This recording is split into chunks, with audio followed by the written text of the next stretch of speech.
Student good morning. This is 9th class subject social science.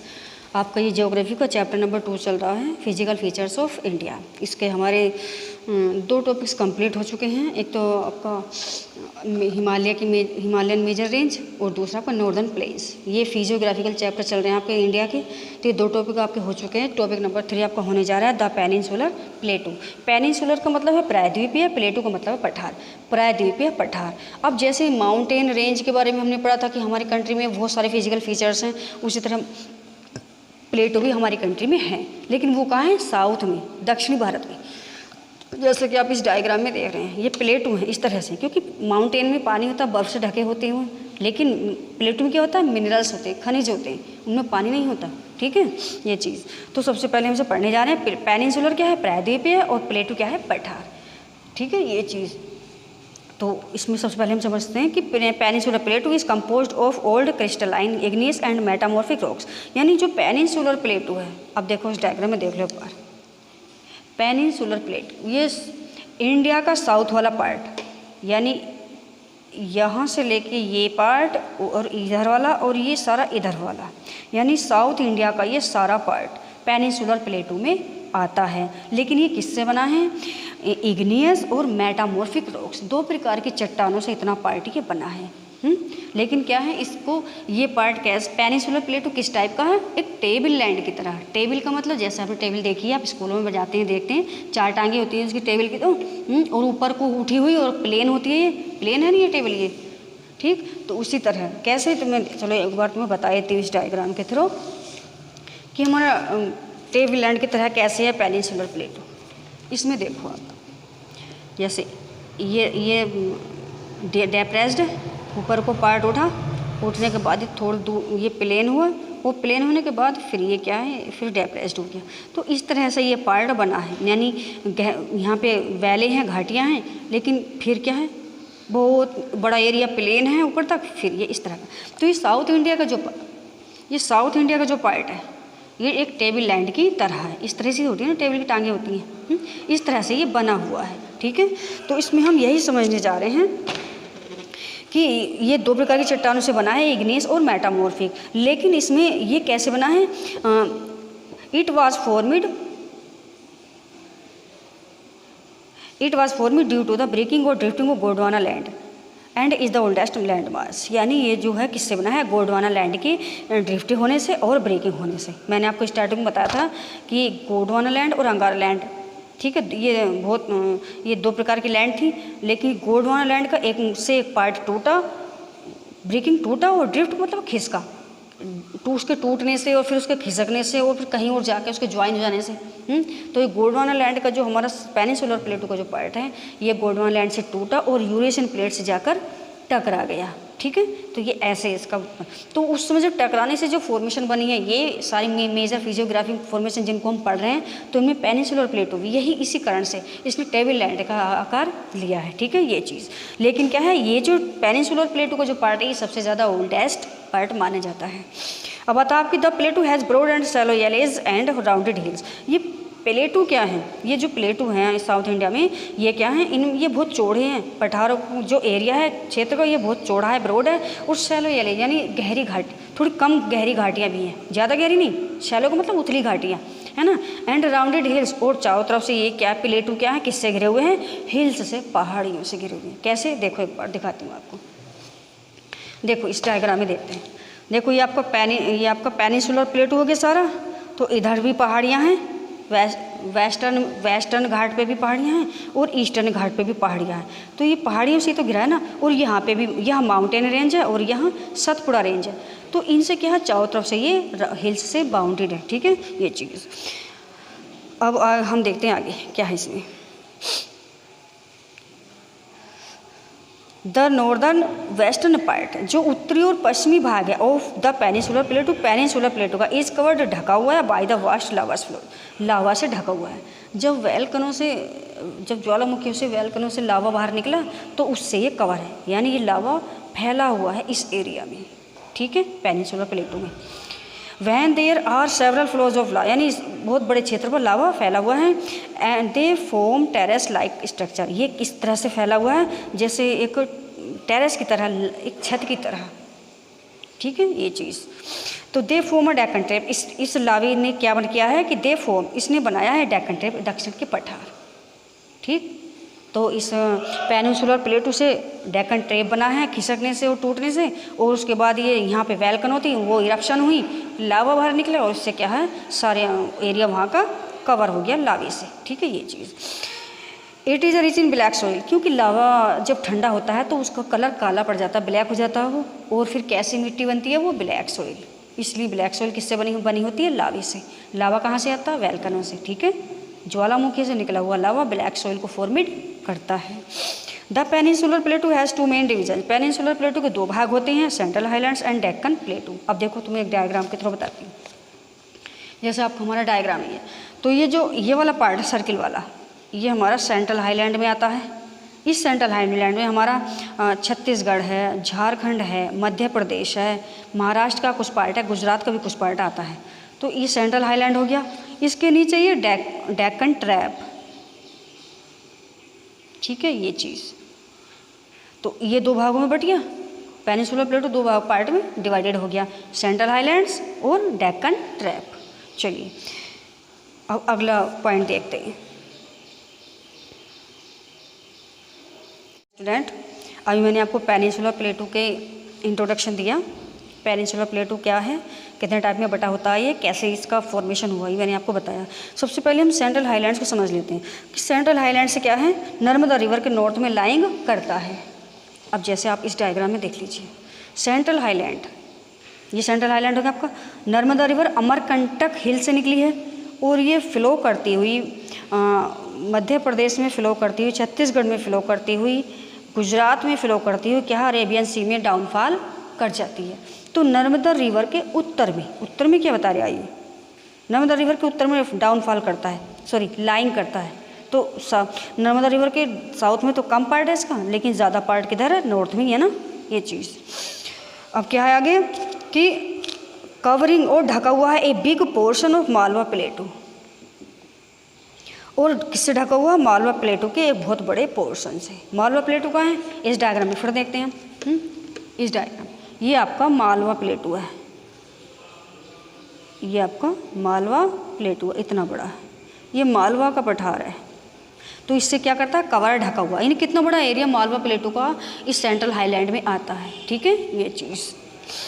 अब आगे देखते हैं, Vindhya range is bounded by the central highland. जो Vindhyachal range है, जो विंध्याचल माउंटेन रेंज है, वो घिरी हुई है किससे, सेंट्रल हाईलैंड से। अब चलिए विंध्याचल रेंज देख लेते हैं, सेंट्रल हाईलैंड से घिरी हुई है, ये विंध्याचल रेंज है। सेंट्रल हाईलैंड मैंने आपको बताया शुरू में, ये आपका मालवा प्लेटू है और यहीं से आपकी विंध्याचल रेंज, यानी देखिए माउंटेन रेंज का मतलब है बहुत लंबी कतार में पर्वतों का होना।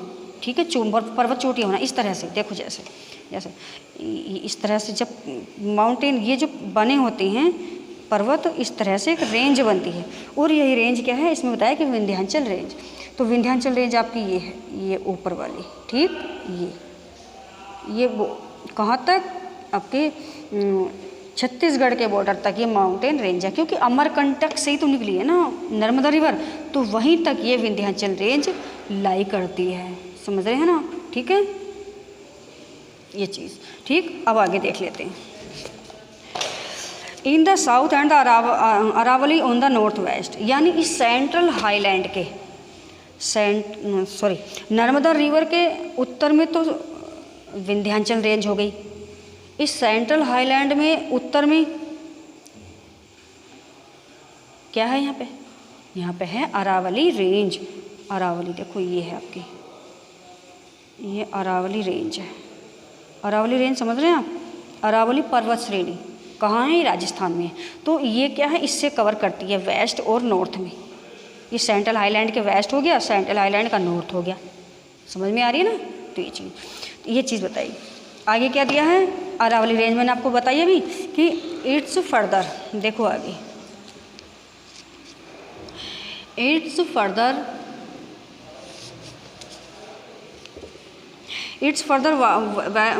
Westward extension gradually merge rocky desert of Rajasthan. तो इससे क्या है, the eastern part is locally, जो ईस्टर्न पार्ट है इसका वो किस नाम से जाना है, सेंट्रल हाईलैंड का जो ईस्टर्न पार्ट है बुंदेलखंड और बघेलखंड के नाम से जाने जाता है। द छोटा Nagpur प्लेटू marks the east word extension of the प्लेटू, यानी छोटा नागपुर का पठार भी इसके पूर्व में एक्सटेंड करता है। चलिए थोड़ा समझ लेते हैं बुंदेलखंड और बघेलखंड के बारे में। देखो इस डायग्राम में दिखाती हूँ तुम्हें, ये इंडिया का मैप है। अब इंडिया के मैप में हम सेंट्रल हाईलैंड को देख रहे हैं, ये सारा पार्ट देख रहे हैं हम। सेंट्रल हाईलैंड में आता है आपका ये, इसमें छोटा नागपुर का पठार झारखंड में है, छत्तीसगढ़ का कुछ पार्ट आता है और मध्य प्रदेश का कुछ पार्ट छोटा नागपुर पठार में। ये छोटा नागपुर का पठार हो गया, ईस्ट में है, ये सेंट्रल हाईलैंड के ईस्ट में, ठीक, सेंट्रल हाईलैंड के ईस्ट में छोटा नागपुर का पठार। और फिर जब हम थोड़ा वेस्ट में चलेंगे तो बघेलखंड का पठार, और जब थोड़ा और वेस्ट में चलेंगे तो बुंदेलखंड का पठार। इस तरह से पठार बने हुए हैं तीन, बुंदेलखंड, बघेलखंड और छोटा नागपुर। तो ये किस में आते हैं? सेंट्रल हाईलैंड में। ओके, समझ रहे ना? ठीक है, चलिए अब आता है आपका पार्ट नंबर 2। चलिए पहले तो रिवर्स को देख लेते हैं कि सेंट्रल हाईलैंड में रिवर्स कौन कौन सी फ्लो करती हैं। तो सेंट्रल हाईलैंड में रिवर्स आपकी मुख्य रूप से, मैं आपको जो मेन रिवर है उनको बताती हूँ। जैसे आपका चंबल है, सिंध नदी है, बेतवा है और केन रिवर्स। ये 4 रिवर्स के आपके बारे में बुक में भी दिया है, लेकिन आपको भी बता दूँ। चंबल रिवर ये आपकी मध्य प्रदेश में फ्लो करती हुई राजस्थान में जाती है और यहाँ पे ये डाउनफॉल कर जाती है, ठीक है। तो चंबल रिवर है, ये रही आपकी चंबल रिवर, ये मध्य प्रदेश में इस समय ये। सिंध है, इसके बराबर वाली है, बेतवा है, इसके बराबर वाली है, और केन इसके बराबर वाली। तो ये लगातार 4 रिवर्स के बारे में इस सेंट्रल हाईलैंड में फ्लो करती हैं, ये बहती हैं, इसलिए ये मेन रिवर्स सेंट्रल हाईलैंड की बताई जाती हैं। Okay, thanks. अब दूसरा जो पार्ट है, अब उसका पेनिनसुलर प्लेटो का जो सेकंड पार्ट है वो आपका आता है आपका डेक्कन प्लेट, डेक दक्षिण के पठार, ठीक है। जिस तरह से माउंटेन रेंज को 3 रेंज में बांटा गया, उसी तरह पेनिनसुलर प्लेटो को 2 पार्टों में बांटा गया, सेंट्रल हाईलैंड और डेक्कन प्लेटो। तो सबसे इसे देखते हैं, सबसे पहले डेक्कन प्लेटू दक्षिण के पठार। तो ये क्या है? It is a triangular land mass. मैंने अभी आपको क्या बताया था कि दक्षिण के जो पठार, जो दूसरा जो पार्ट है वो ट्राइंगुलर है। ट्राइंगुलर का मतलब है इस तरह से, ठीक है। ये चीज़, ये ट्राइंगुलर हो गया। जो डेक्कन ट्रैप जो बना है, डेक्कन प्लेटू जो बने हैं वो इस तरह से है, उसकी जो लैंड मास है वो इस तरह से बनी हुई है। तो जैसे मैं आपको बता दूँ, इस डायग्राम में आप देख लीजिए, ये जो पार्ट है नीचे वाला, डेक्कन प्लेटू लिखा नहीं है, डेक्कन प्लेटू ये लिखा आपका, तो इसको इस तरह से डिवाइडेड किया गया है, ये डेक्कन प्लेटू कहलाते हैं। यहाँ पे दक्षिण के पठार हैं, ठीक है, इस क्षेत्र में। तो इसमें हम यही पढ़ रहे हैं इस टॉपिक में कि इट इज़ ए ट्राइंगुलर, ये त्रिकोणा है, लैंडमार्क की तरह है, त्रिकोणीय है, that lies on the south of river Narmada, ये नर्मदा रिवर के दक्षिण में लाइज करते हैं, ठीक है। The Satpura range forms its broad base in the north while its extension is marked by Kaimur, Maikal और महादेव हिल्स। अब इस डेक्कन प्लेटू में कौन कौन से हिल्स हैं इसकी बात कर लेते हैं। तो कैमूर हिल्स है, मैकाल है और महादेव हिल्स है। तो मैं आपको इस डायग्राम में ही बता देती हूँ। यहाँ कैमूर है, मैकाल है और महादेव हिल्स, ठीक है। ये चीज़, ये 3 हिल्स ही यहाँ पर है, कैमूर, महादेव और कैमूर, मैकाल और महादेव हिल्स, ये इस ट्राइंगुलर लैंड मास में आते हैं, ठीक है। ये चीज़ अब आगे देखते हैं वेस्टर्न घाट। वेस्टर्न घाट को ऐसे समझ लेते हैं थोड़ा सा। ये रहा आपका वेस्टर्न घाट, इस डायग्राम में देखिए आप, ये रहा वेस्टर्न का मतलब पश्चिमी घाट का मतलब है घाट, ये पश्चिमी घाट ही पश्चिमी एरिया। तो ये जो पेनिनसुलर का जो पार्ट है ये पश्चिमी घाट, ये वेस्टर्न घाट में आपका आता है। ये गुजरात से लेकर और ये केरल तक का जो पार्ट है ये आपका वेस्टर्न घाट में आता है। समझ में आया ना? पश्चिमी दिशा में, तो वेस्टर्न घाट इसका नाम रखा गया। ये क्या है? यहाँ पर भी तो कुछ हिल्स हैं, यहाँ पर भी प्लेटू हैं कुछ। तो ये क्या करता है? वेस्टर्न घाट गुजरात और महाराष्ट्र होता हुआ ये कहाँ गोवा, कर्नाटक और तमिलनाडु, केरल तक जाता है। तो इसकी जो एवरेज एलिवेशन है वो 900 से 1600 मीटर है, यानी ऊंचाई जो है इस घाट की ऊंचाई 900 से 16 मीटर तक है, ठीक है। ये चीज़, तो ये तो था आपका वेस्टर्न घाट के थोड़े बारे में थोड़े से पॉइंट। इसमें जो सबसे हाईएस्ट पीक है, यहाँ भी माउंटेन रेंज है, तो सबसे ऊंची जो चोटी है इस घाट में उसका नाम है अनाईमुडी। अनाईमुडी है, उसकी जो ऊंचाई है वो हाईएस्ट हाइट है उसकी वो है 2695 मीटर। ठीक है ये चीज़, लेकिन वो अनाईमुडी है कहाँ? ठीक है अनाईमुडी, तो आपकी अनाईमुडी ये रही, यहाँ आपकी अनाईमुडी हिल है जिसकी चोटी सबसे ऊंची है अनाईमुडी। इस घाट में जो रेंज है उसमें सबसे ऊंची चोटी अनाईमुडी है। दूसरे नंबर पर डोडा बेटा आती है। ठीक है ये चीज़, तो सबसे ऊंची अनाईमुडी होगी ये चीज़। ठीक है, अब चलते हैं हम ईस्टर्न घाट पे। अब ईस्टर्न घाट ये जो पार्ट है पूर्व दिशा वाला, यानी वेस्ट बंगाल से लेकर उड़ीसा, आंध्र प्रदेश, तमिलनाडु का जो पार्ट है ये आपका ईस्टर्न पार्ट कहलाता है, यानी ईस्टर्न घाट। अब ईस्टर्न घाट क्या है? ईस्टर्न घाट में मैंने तुम आपको सारे स्टेट बताए। ठीक है, और इसके बाद इसमें कौन कौन सी रिवर फ्लो करती हैं ईस्टर्न घाट में? कौन कौन सी रिवर फ्लो कर रही है ईस्टर्न घाट में? जैसे आपका गोदावरी है, कृष्णा है, कावेरी है, ये मेजर रिवर है आपकी जो इस घाटों में बहती हैं। लेकिन जो हाईएस्ट जो पीक है, सबसे ऊंची हिल है, उसका नाम है महेंद्रगिरी। देखिए वेस्टर्न घाट में सबसे ऊंची जो हिल है उसका नाम है अनाईमुडी, और ईस्टर्न घाट में महेंद्रगिरी का नाम सबसे ऊपर आता है। कितनी है? 1051 मीटर। ठीक है ये चीज़। तो अब हमें थोड़ा सा गोदावरी, कृष्णा, कावेरी इन रिवर्स के बारे में थोड़ा सा डायग्राम में देख लेते हैं।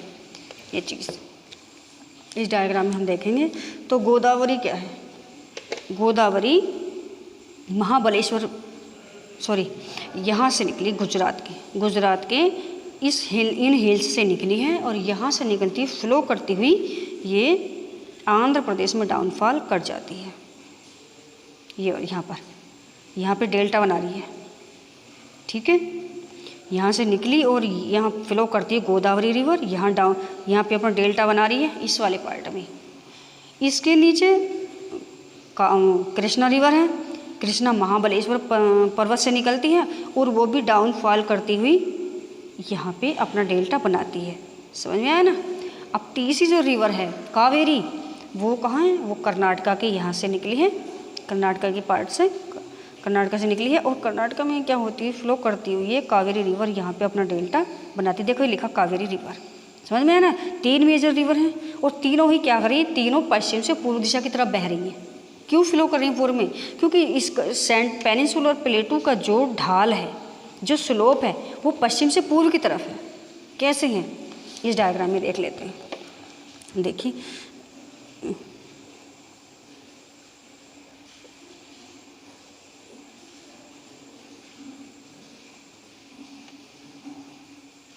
इस तरह से ढाल बनाऊं। जैसे ये आपकी क्या है? यहाँ माउंटेन रेंज हो गई है। ठीक है, ये माउंटेन रेंज हो गई।